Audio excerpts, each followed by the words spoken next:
Hi, I'm Mara Webster with In Creative Company, and I'm so thrilled today to be talking about the fantastic anthology series Accused. We are joined today by Marlee Matlin, who is the director of episode 2, Ava's Story, Wendell Pierce, who appears in episode 4, Kendall's Story, and Mary Lynn Rajskub, who appears in the episode 7, Brenda's Story. And Marlee, starting with you and talking about directing your episode, I feel like you always have described yourself as an incredibly visual person, in particular in the way that you always love to watch everything that's going on set around you. And given that this was your first time directing and stepping behind the camera, I was interested in how that visual sensibility really transferred over into the way that you were thinking about the way that you wanted to tell this story on screen and how you wanted to use the camera, how you wanted to use specific angles, and how that all came together for you. Well, speaking as a first-time director, I had a lot to do. I had a lot to learn and a lot to embrace, to digest before and actually, and then after shooting. The fact that being such a visual person, I've always been such a visual person, knowing that whatever was setting that I was in, where I was, my responsibility as a director was to direct, was to be able to make sure that my vision was loud and clear when it came to the script, when it came to each and every person on the set, and off the set as well. So it really helped that how could I say it? It was a little crazy on my part, but I did 3 drafts of my shot list before I even went to Toronto, before I even knew what it was going to look like. And it was just, getting my mind going in a place where I can be creative. And it was almost like improvisation for me, if you want to put it that way. I'm glad I did, because naturally the shot list just went out the window. By that, I mean, I didn't have a list when I came to the set. I looked at it initially before I went to the set. But when I got to work, I left it behind. And I remember watching and looking and using my visual sense of how to create whatever scene I wanted to create. And working as a director, really, I think you don't have to be hearing to direct. Anybody can direct. That person can direct. You just have to have a creative mind to be able to paint, if you want to put it that way, and put together the set you want to do. And it was a really fun experience for me. I did. And my journey was just amazing, just to the point where I was really proud of being part of Accused, and so grateful for Howard Gordon for giving me the opportunity, putting faith in me, as well as Sony. And Marlee Malloy's script was just amazing. Everyone working together was great. I love that. And Wendell, and coming over to you, in your episode, you're playing a detective, and given that we only get to see him in that episode in terms of his professional life, and there's so many instances where there's parts of himself that he isn't able to express, and things that he knows to be true, but he can't necessarily say out loud in certain moments. I was interested in how you approached finding the aspects of himself which would be at the foreground of a character, in the fact that you're playing him in that particular setting and we're seeing him in that specific environment of his profession. Well, in the development of any character, you always want to try to explore what his complete being and humanity is about. And in particular, this story, in Kendall's story, being a detective who is investigating a man who he obviously has a great love for his family and his daughter who has been assaulted, and understanding that love, I created that family for myself. It is something that is not in the script, but every actor develops the totality of a character so that I can have an appreciation for what he's going through. A detective is just like an actor. He's a student of human behavior. And I wanted to make sure that I was understanding what Kendall was going through and understand the choices that he might take, whether they be good or bad. It's approaching it like a student of human behavior. And so as an actor, I created the fullness of the character and gave myself a family and put myself in his shoes so that I can find the empathy of that. You combine that with just the professional relationships that we had on the set. I've worked with Malcolm Jamal Warner several times. I worked with Clark Johnson, our director, several times. So we're very close. So we have a friendship, and they have worked together also. So when you have a friendship and you know that a friend may compromise his moral compass, how do you walk that line? Whether you are empathetic or you choose to push them away. And I think that gave me a dilemma, a conflict as the detective that was on par and similar to what Malcolm Jamal Warner's character, Kendall, was going through. So that made it so rich. And the thing I love about The Accused is the fact that it is an anthology series. I watch it as a fan. After I've seen my episode, I've watched all the episodes, and it's really great to see these many movies being made every week, right? That I really appreciated. So all of that came into play in developing the character. Those are such great details. And Mary Lynn, in coming over to you, you're playing a character who very much is seeing herself as a protector and an advocate for Whitney Cummings' character, Brenda, at the center of the episode. And yet it very much feels like a space where she's actually very much trying to become a protector of herself and her younger self in a way that she wasn't able to be when she had her own experience with sexual assault as a teenager. And so I was interested in how you kind of dug into a lot of aspects of her past and the trauma and not having had the opportunity to deal with that experience at the time because of how everybody just quietened things down around her as you were developing this character. I love the way you describe that as she's trying to protect Whitney's character, and then it's revealed that she's trying to protect her own. And I think that is such a great way to describe it, but coming at it from the inside out, it was more, she's a lot more reactionary, but she's also kind of a controlled, a bit pathological person. So weirdly, yes, she was trying to protect Whitney. And I don't think that she's so conscious of the self-protection that she's done.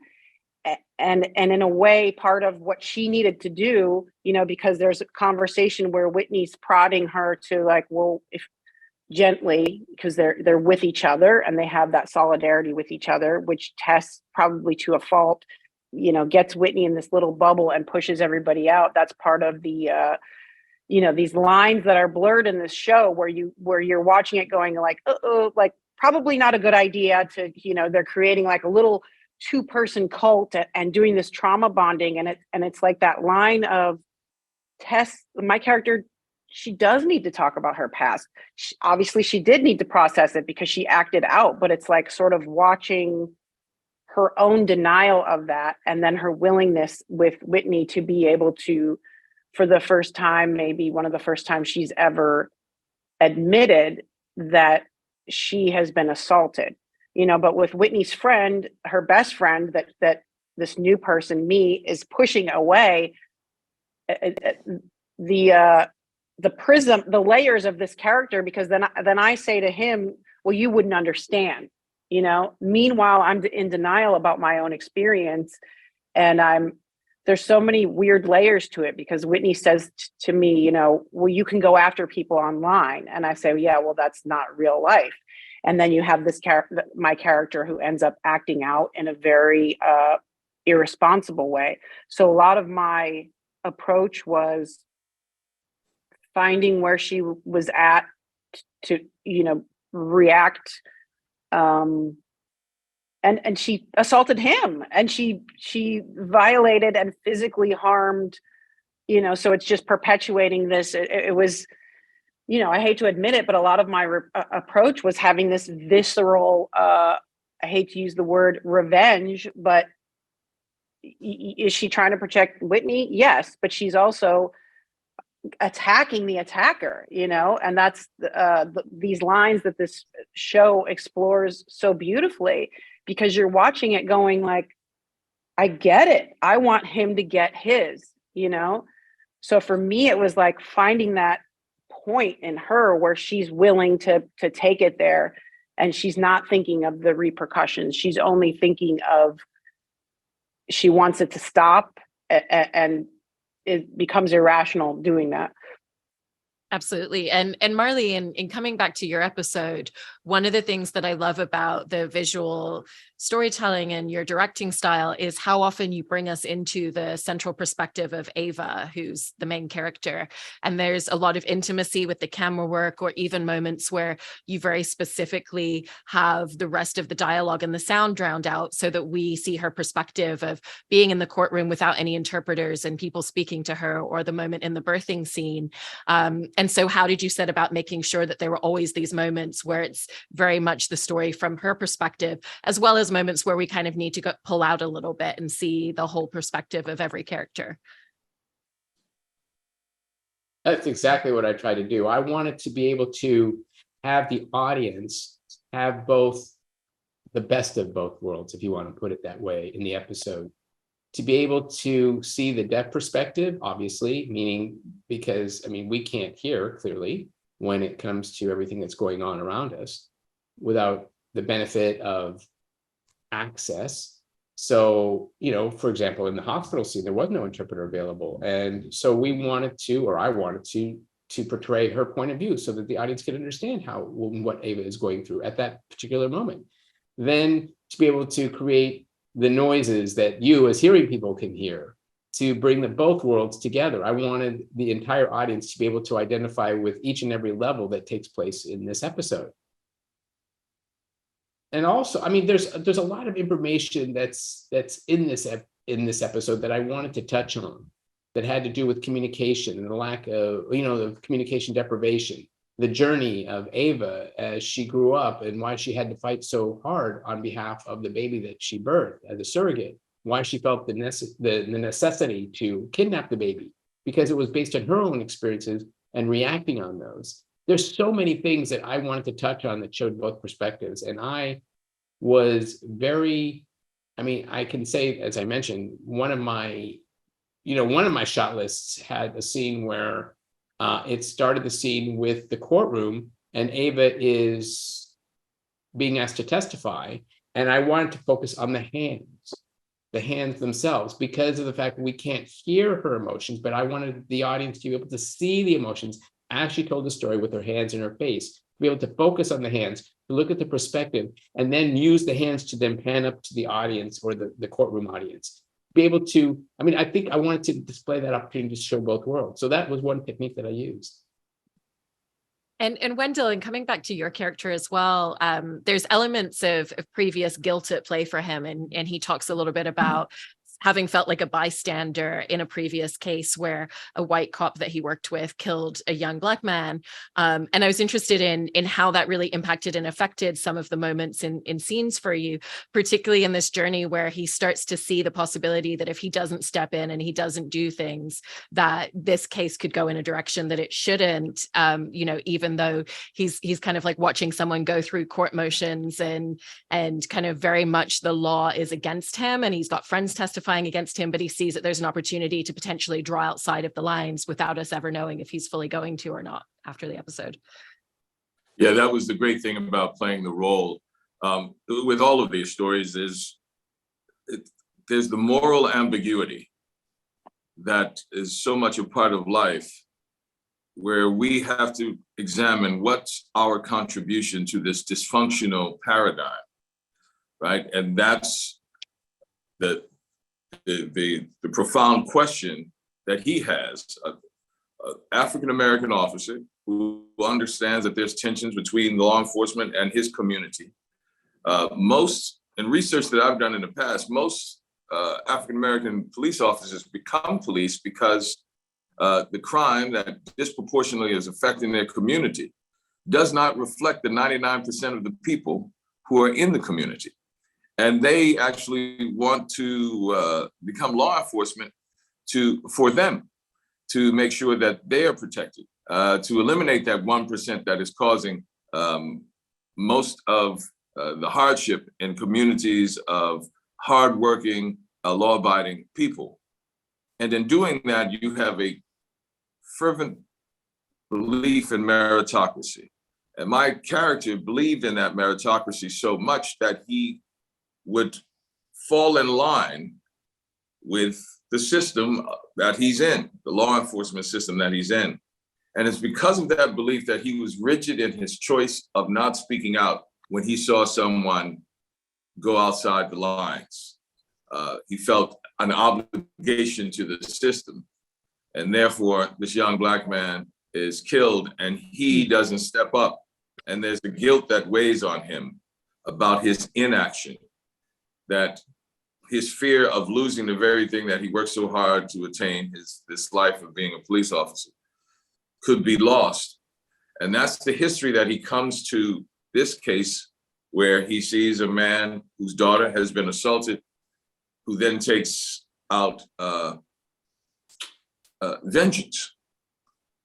But understanding that that's a real impulse to want to get vengeance.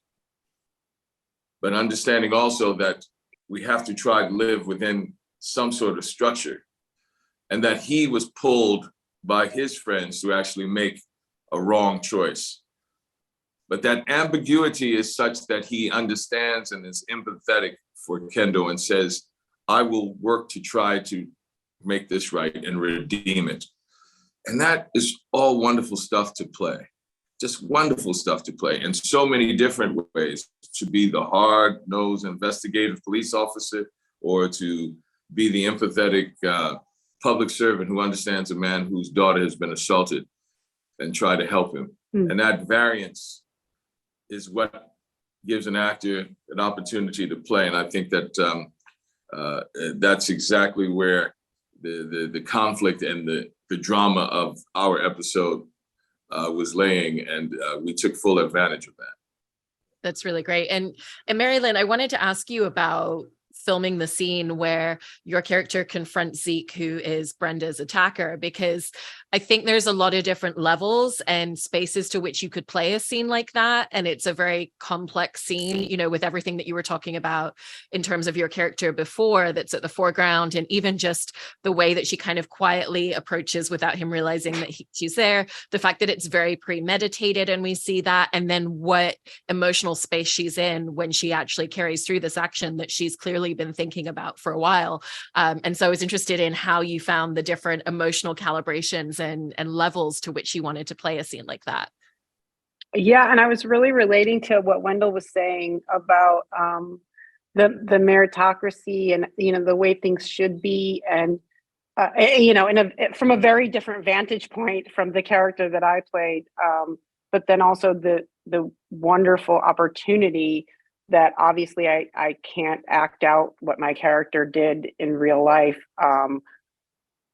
But again, going back to, you know, the place where I'm at in certain amount of the character's at with certain amounts of denial and the premeditation, but then she's doing something that's crazy. And, you know, it just really speaks to the human experience, and that there's not always a direct, like, this happened and then I reacted that way. You know, maybe some days we're gonna be like, I'm angry about this, therefore this, but like just how delicate that is, even in situations that aren't as loaded and abusive and violent, you know, in our everyday interactions, so many times we don't catch ourselves and go, oh, I'm reacting to this thing that happened before, or I'm reacting to my expectation, or I'm reacting to how I think things should be. And so then when you get these situations that are wrong on so many levels, it just becomes this like powder keg of like humans that are bottled up, and they're not able to get, you know, and I'm thinking about my character trying to support this woman who was assaulted, who people didn't believe her. And the fact that she was a raunchy comedian, so she's not allowed to have a voice of being abused. And you know, these are real things that this show is like so beautifully depicting and kind of forcing you to look at all the different angles of this, because we we see this stuff every day. There's not a straight line to your abuse. Often there's not a direct, oh, why didn't she speak up sooner? Well, this episode is showing she spoke up and she got shot down. And then here you have her supporter, and it's like, but she did the wrong thing because she didn't know how to fight the system. She didn't know how to get her voice heard. And now I'm kind of like veering off the actual question, which was just the choice to play her the way that I did. But she's not a hysterical person. And that's part of the sadness too. She didn't want to do that. I don't see her, again, getting into physical altercations. And that typically is not a woman's experience, right? It's this like self-sabotaging violence that's happening on the inside and then comes out in this moment where she was calculated. And I stood there and watched as I poured gasoline on him, and through the match, they cut back to me just standing there watching it. Then it almost becomes like the observed and the observer. It's almost like I was watching myself going, whoa, I just did this, and I wonder if there's, again, that moment with humans where you've left your body and you're acting in a way, and now the train's off the tracks and you can't stop yourself. So it really, all these episodes bring up so many conversations of just all these different rings and layers of how we treat each other, how our society is formed, and like why things get to this point where we act out. Absolutely. And for all three of you, one of the things that's so impressive about every single episode is the way that there's such incredible world building, story building, and character building within a singular episode. There's really only so much time to tell this very concrete, very complex, morally ambiguous story in each of your episodes. And I was interested if there are any challenges that come with that, even with just the added fact of having scenes at the beginning where we don't know what the court trial is about, why someone's being accused of something yet, and even just figuring out how much information to give the audience at the beginning of each episode as well. I can only imagine how difficult it must be for the editors and oh my for gosh. directors like Marlee to have that brief period of time to basically tell the great stories in the form of Rashomon, which is the famous Kurosawa film. Oh, I'm getting into the weeds. That shows story Go there. Perspectives, it's called the Rashomon effect. But it just shows you what's so creative about Accused. On every level, there's so much inventiveness happening of how to tell the story. As Marlee was saying about her directions, it's a visual medium, and she got to explore what that POV would be for, I think the character's name was Anna, and what that perspective is for her. And the reason we engage in drama and turn on the television is to put ourselves into the shoes of the characters and to say, there by the grace of God go I, is where we reflect on our human condition as told through the story or through the eyes of someone who's completely different from us. And the more specific you are, I always say this, the more universal it becomes. I'm not this hearing impaired young woman, but I completely identified with her, right? As Marilyn was saying in her episode, too, man, that's the real dilemma. It's like vengeance, and the dilemma of a woman who speaks out and a woman who has held it in for so long. And we can all identify with that. And we have to tell those stories, especially in a time where if a woman doesn't say anything, she is accused, the victims are accused so readily when they try to speak out. And to change that, that's the reason we turn on television again, to have an impact on society where we decide what our values are and go out and change them, as I always say. And hopefully seeing a story like hers will say, never call into question a victim again, right? Have you available to stand up and speak, and then someone may be quiet. All of those elements in that short amount of time with so many variables to tell it. And I think the multitude of the variables, the acting, the writing, the direction, the engagement of the conflict, so many more people are going to be affected because one of those variables is going to touch somebody, whether it's a shot, whether it's a line, whether it's a look, whether it's the words that were spoken.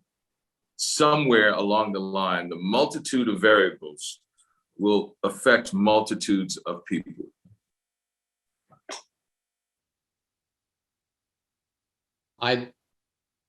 One scene in particular, which took place in the courtroom, being that I'm an actor, and certainly that helped a great deal in trying to inform me about how the actors would be working in this scene, I took advantage of the fact to be able to watch them as opposed to act opposite them.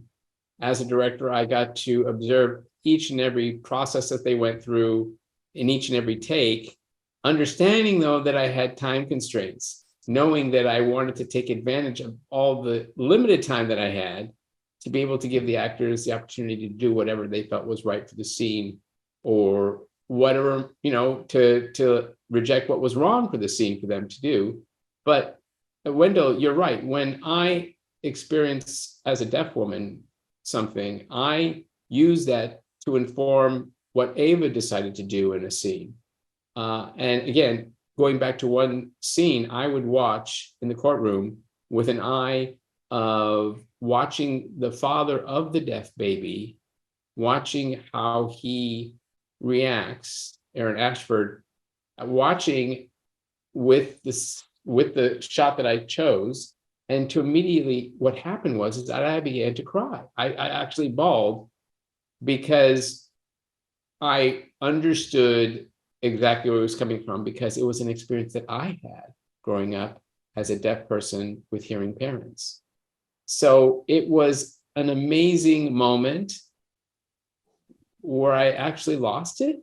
And I knew then, and as you said, Wendell, the audience will find something at some point to identify with. The sexual assault episode, as a person who has experienced something like that. Again, what's wonderful about TV is that you can tell stories that can reach so many people on so many different levels, played by wonderful actors, written by wonderful writers, and directed by wonderful directors. There you go. And how about for you, Mary? It was the whole package. Oh, sorry. How about for you, Mary Lynn, in terms of just the challenges or aspects at play in terms of having to build so much complexity and so much into a character within just a singular episode? I was thinking back to Marlee saying that she made 3 different shot lists, drafts, and then threw them all away. I love that so much. And what a crazy, challenging show to be a part of. That was your first time directing, because as listening to you both talking, the episodes are so complex. And I remember speaking to Howard Gordon, because he's my old boss on 24, but just even having a 2-minute conversation with him as he was going through these, because each one is like a feature film. And, for better or for worse, we do live in this visual world, and that is not stopping anytime soon. And we've got all these shows now where it's like, based on an actual crime, right? And then you've got the documentary, and then you've got the narrative, and then sometimes a second competing narrative with that. And I think this show is just an amalgamation of all of that, where it's almost like we know we've got to give you all this information to keep your attention in this landscape, but it also is to make those different choices throughout the edit and throughout the story of how to show it and what not to show, and to have integrity, but also to have that, I got to see what happens next. Like, that's a really hard line to be walking, right? That's a real tightrope of, I think that's it, is like the integrity versus, these salacious, heart pounding details. And that takes such skill on all the levels to make this come together.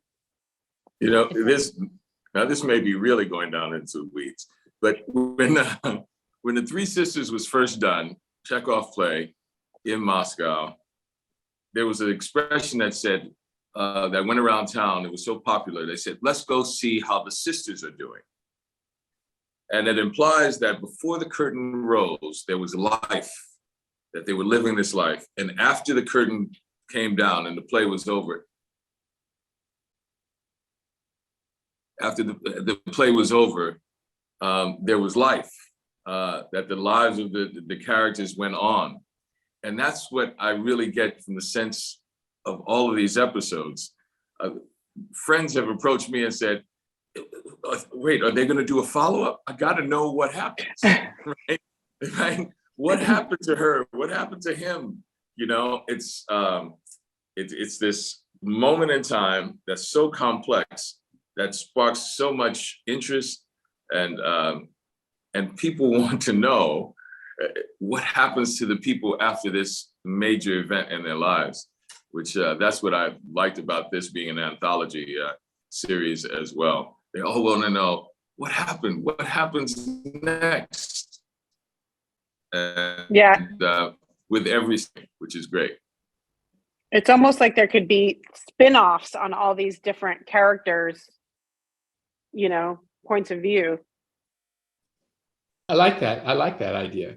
I like the idea too that, I'm warning you that if for me, as a director, thinking about an episode never leaving me until I wrapped, meaning that it's all in my dreams. When I'm sleeping, when I'm working, I'm still shooting in my dreams. I'm actually thinking about the characters. I'm thinking about every single aspect in my dream. And I appreciated it. At the same time, I thought, well, wait a minute, is this, I want a nice, happy sleeping experience. And so it happened to me, but yeah, certainly it really is. It's really that experience for me. I love that sentiment. I would absolutely watch follow-ups on all three of your episodes and each of your characters. So thank you so much for talking about the experience of making this show. It's such a wonderful anthology series, and I really appreciate it. Thank you. Thank you. This is very inspiring. Thanks, everyone. Love everyone. Thank you.